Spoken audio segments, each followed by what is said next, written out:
patronage, for tuning in, for sending in your questions, and for just keeping engaged in this whole process. And I hope you are staying safe and making the right decisions about your health.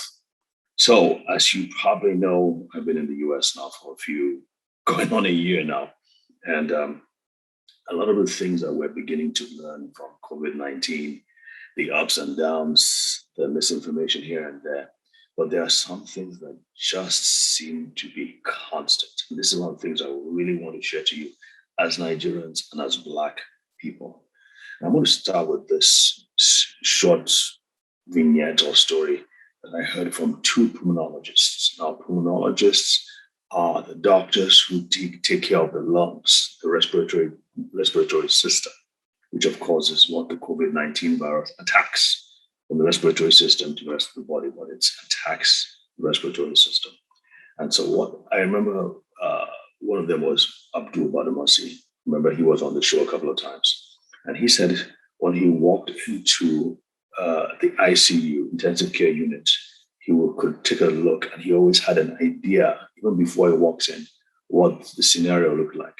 It was always men, probably by 10 to 1, almost always men. They were almost always overweight, and they were almost always Black or brown, more Black or brown than white people. And I thought that was interesting. Well, to me, of course, you can be thinking, you can imagine where my head was going.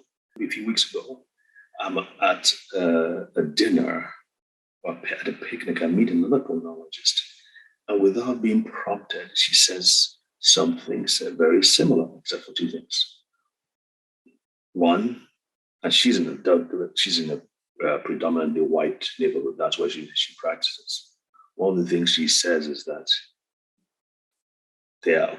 most of the people she's seen in the ICU now are unvaccinated, but they are also younger. But they're still overweight. They still have Black or brown, more than whites. In fact, it was like 8-2 or 9-1 in terms of what she saw. Again, in a predominantly white neighborhood where most of the patients are white. So again, that sparked my thinking, and I felt it was important for us to start talking about this again. If you remember, a year ago, 2 years ago, I was shouting about how Blacks die first. I did an entire session on that, how Blacks or why Blacks die first. And I talked about things like vitamin D and how we are more susceptible to having problems like cancer, heart disease, diabetes. And a lot of that is pointing to not only vitamin D, but vitamin D is a key part, because what vitamin D does is that it helps to make the cells and the tissues work better. It is one of those underlying factors that make the body work well. Once you're deficient in it, your body, your cells, your tissues simply won't work as well. Now, in the US, everybody's saying, it's racism, it's discrimination, and doctors don't pay as much attention to Black people as they do to white people. And that is certainly a factor. But you cannot and you should not ignore this other factor of vitamin D deficiency. Because in places like Nigeria, racism is not that much of a factor. Yes, wealth could be a factor, but racism is not, because we're all Black. So it's important. I really want to beg and appeal to you, really, to say, listen, if you can't check your vitamin D levels, I know it's 25,000 naira, but at least you can check. You can go to the store for a bottle like 5,000 or less. You can get your vitamin D for a whole month. And I know it's expensive for some of you. And we're hoping to get lower. And I think in our center, you can actually get it for some good rates. It's important that you take your health into your hands. Take your health in your hands. Take your health in your hands. Diabetes, hypertension, cardiovascular disease. Many of us aren't serious enough about using our medications like we should. Once you're diagnosed as hypertensive, once you're diagnosed as having diabetes, you owe it to yourself and to your family to take control of your health. Going back to COVID-19, what we know, from that story, those two examples I shared, what we know is that COVID-19 sparks off, it triggers off. It's almost like you're in a forest, right? Let's look at two different forests, two different kind of forests. One forest is wet, lush green. There are rivers passing through. It rains all the time, so the trees are green and grass is growing. Compare that with a very dry forest where it hasn't rained for a while. The rivers are dry. If you light a match, you make a fire there. In the second example, that fire is more likely to spread. You heard about the wildfires of Australia and in the western part of the United States, there are wildfires going on. They are more likely to spread when it's hot and dry, as opposed to when it's wet and lush and it's always raining and it's cool. It's similar to what happens in the body of we human beings. Remember, we did a show, I think we did a 2 or 3 on inflammation or your inflammability, the tendency, and I'm going to connect that with what I said about the forests, the tendency of your body to catch fire or to become inflamed is what is a key factor in whether or not you're going to have a severe form of COVID-19. I believe that most everybody is going to have COVID-19. I'm pretty sure I've had it already. Because I did all right things. My body is super duper working well. Don't really have many symptoms. I had maybe a sore throat or something. But that's not the point. The point is this: everybody's going to have COVID-19. And everybody should be aware that your state, the level of inflammation in your body is what's going to determine how bad the symptoms will be, whether you live, whether you die, how severe it is, whether you have COVID-19, long haul, where your brain is foggy, all those things that happen as a result of COVID-19 really happen as to the state of your body before you got infected. So I want to appeal to you again. We may not be able to go to the doctor and say, "Doctor, check how inflamed my body is," but you can tell from the clues. What are you eating? Are you sleeping well? Are you stressed out at work? Are you eating the right kind of foods? Are you taking a lot of alcohol? Are you smoking? The same basic principles. Are you taking your medications like you should? Those are the basic principles. Are you taking vitamin D? That's a category on its own. Are you taking vitamin C? That's a category on its own. Those are the things that will help to tamper down, make the forest, if you will, wetter and less dry, and help, and therefore, bringing it back to the human body, that's what's going to help to control your immune system. You see, a lot of the things that happen when people get very severe forms of COVID-19 is that their bodies just go haywire, their immune systems go haywire. It's like the COVID-19 virus triggers the immune system to do crazy things. And then the immune system starts attacking cells, your tissues, and your bodies. And then, of course, attack the lungs. And that's why many people die from lung failure. But again, it starts with the state of health of your body before you got infected. So it is crucial that you pay attention to the state of health, to your current state of health. If you can't do the tests, start doing the right things. And the next, when we come back from this break, we're going to be talking about some of the things, the foods that you can eat, that you can take. And that'll be very helpful. All right, so God bless. We'll be right back.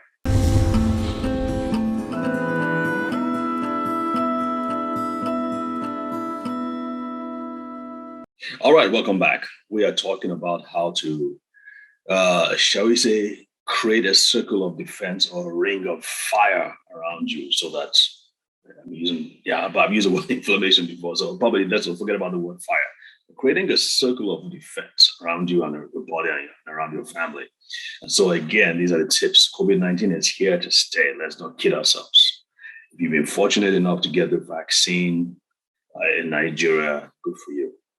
But that is not the only thing that's going to protect you. Remember, COVID-19 is here to stay, but it is not the only virus out there. So I think this is an opportunity for us doctors and other healthcare professionals to really double down on teaching people about good healthcare principles because it's those who are vulnerable, the sickly, the elderly, the overweight, they're the ones who are getting it worse. In fact, the CDC statistics, from what I've heard, the CDC statistics, the Centers for Disease Control in the US, the 650 something thousand people who have died as a result of COVID 19, only 5% did not have any condition: diabetes, hypertension, overweight, elderly. Those are those who are considered sick. And even I question that. I really question that because if you are healthy enough, I don't care, maybe you might be saying you're exercising and all that, it still doesn't matter. If your body isn't getting the right nutrients and the right tools to protect and defend itself, it don't matter. I don't care if you're running a marathon every single day. In fact, that may even predispose to more problems with inflammation. So the bottom line is that your body should be having the right tools and nutrients to do what it needs to do to protect itself. Exercise alone is not going to do it. I'm not going to exercise, but it is not the be all end all.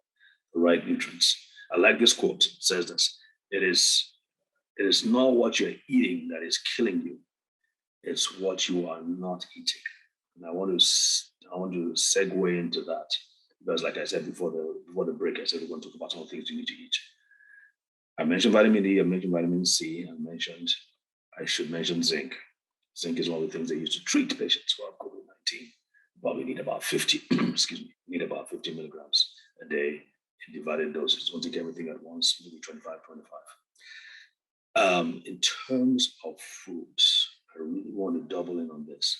I found this out. One of the key, probably most important foods you can put in your body is no, not pounded yam. No, it's sweet potato. I know you hear the word sweet and you think, no. Sweet potato, believe it or not, folks, is probably one of the healthiest foods and also one of the cheapest things that you can effectively use in put in your body and get healthy. I remember when I started getting it was like 500 naira for a basket. It'll last me like a week or so. And I'll just cook it. It's healthy. It has a lot of fiber. We'll talk about that in a minute. It also has a lot of vitamin C and a lot of nutrients. I tell you, some of the times I'll take it at night and the next morning I'll feel so good. That's one I believe that's one of the clues to know whether a food is healthy or not. If you eat it late at night and the next morning you wake up and you're feeling sharp and alert and vibrant, that's a good sign. There's a good chance that our food is healthy. So sweet potato, please cook it. You don't want to fry it. You want to avoid fried foods as much as you possibly can. As I said, you want to avoid alcohol, especially at night. I know you have to go to the garden, but temper it down. But here's a clue. If you're going to drink alcohol at night, I would strongly suggest you take something like a fiber supplement as well. So you go at night, you go to fiber. I'm not going to show you the name of this, but anyway, you can see this is what I take most every night. And it looks like Gary. You see, it's like Gary flakes. It also rises and smells like Gary. This is probably another one of the best things you can put in your body. Why? Because one, it helps you cleanse and push out as much of the stool. We have a lot of toxins and bad stuff in our gut that is just sitting there. They say about some people have eight meals from the past still sitting in their food in their gut that hasn't been pushed out. So fiber helps you push things out. It also helps to feed the good bacteria. It also helps the immune system. And remember, 70 to 80% of our immune system is in our gut. So if you put anything in your gut that helps the immune system, you know you're in good shape. And I think that's, if I may say this, I think that's something that is lacking in our teaching as medical doctors and medical and healthcare professionals. The gut is so important. And everybody talks about boosting the immune system and doing this and doing that. And yet they neglect to talk about the importance of keeping your gut healthy. And fiber is one of the most important things that can do that.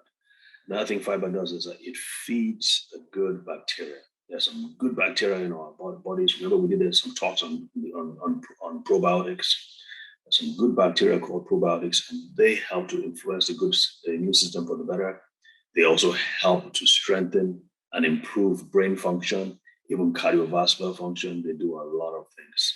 So if the good bacteria are healthy, you can be sure you're going to be healthy. So that's another thing. I think that's a gap, like I said, that we need to be teaching people to take care of your gut. Another food, and I'm going to strongly encourage you to consider adding to your diet if you can afford it, are eggs. Yes, eggs. Cholesterol, no. I need you to go back into the research. They've come around. The egg is probably the most complete food on the planet. It has carbohydrates, it has fats, yes, it has cholesterol, but it also has some of the best proteins in the body, in the world. The more muscle you have, the healthier you will be almost as a rule. Why? Because muscles are the reservoirs or the repositories of protein.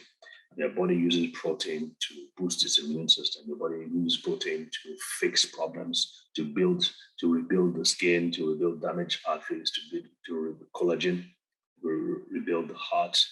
So if you have enough protein, the body's going to function better. So those who are malnourished obviously don't have enough protein. So protein helps with the immune system. The eggs provide enough protein, enough good fats. We still need good fats, folks. Don't run away from fats. That's an archaic idea now. In fact, fat is much more important than carbohydrates, believe it or not. Some people survive on everything minus carbohydrates. They take carbohydrates out of their diet completely, and they are much healthier. So you want to watch out for if you're going to choose between fats, as in healthy fats, but there's healthy fats for processed foods are a different kind. But there's some healthy fats that can really, really be helpful. Another thing, cucumbers. Cucumbers are really good, again, for fiber and for just general overall health. I'm choosing things that are available or should be widely available in Nigeria. I could have been talking about blueberries or elderberries or raspberries and all those things, but you and I know that that's being unrealistic. Most people just don't have access to that on a daily basis. So let's stick with what we know. Peppers, green peppers, red peppers, tomatoes. Make sure you have as much of that in the raw form as possible. Spinach, ewedu. In fact, I've heard that ewedu people can even take ewedu the raw form. They make sure you clean them first, but the healthier they are, the cleaner excuse me, the raw fruits and vegetables are the best. I tend not to focus too much on fruits because fruits have a lot of sugar in them. It's healthier sugar than what is in processed foods and Coke and Fanta and other things. But it's still something you want to take, you want to be aware of, especially when you're above the age of 40, which I obviously am. I can't tell you the number of things that started happening to me when I turned 40. I was like, what in the world? I thought I could avoid this. I mean, I thought my eyesight started being affected. I mean, I can still read most things.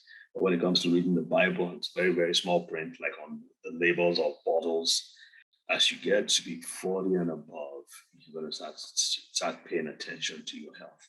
You really should have been paying your attention to your health much earlier, especially being a Black person. You should have been taking vitamin D and vitamin C much earlier. In fact, if I were the Minister of Health, I would mandate everybody should start taking vitamin D from the age of 20. Yeah. Anyway, you want to drink more water. Again, you want to stay away from, well, I know you can't say stop alcohol, stop beer, whiskey, whatever those things are, but just be aware that these are things that can affect your health, your liver, it can compromise your health. So you should be in a position, if you are in a position to do these things, you want to do extra. You're going to need extra vitamin. You're going to need more vitamin D. You're going to need more vitamin C than an average person who doesn't smoke or drink. So be sure to start taking and paying attention to these small things that we're talking about. They will make a huge difference. So please, if you have any questions, be sure to send them in. On our website, the videos are being archived. We're going to be doing a really big drive. We're going to be working with two football players in the US, very rich, very famous. They're very interested in sickle cell disease. So we'll be doing a drive. You'll probably see the video after this, or during the break. And so we're trying to we're trying to eradicate the suffering of sickle cell disease. Now, we can't eradicate sickle cell disease. I didn't say that. I said that we can really address the suffering of sickle cell disease, especially in the younger age groups. And that is what our goal is. In the meantime, stay healthy, stay strong, build strength, stay safe. God bless us. See you next week. Bye.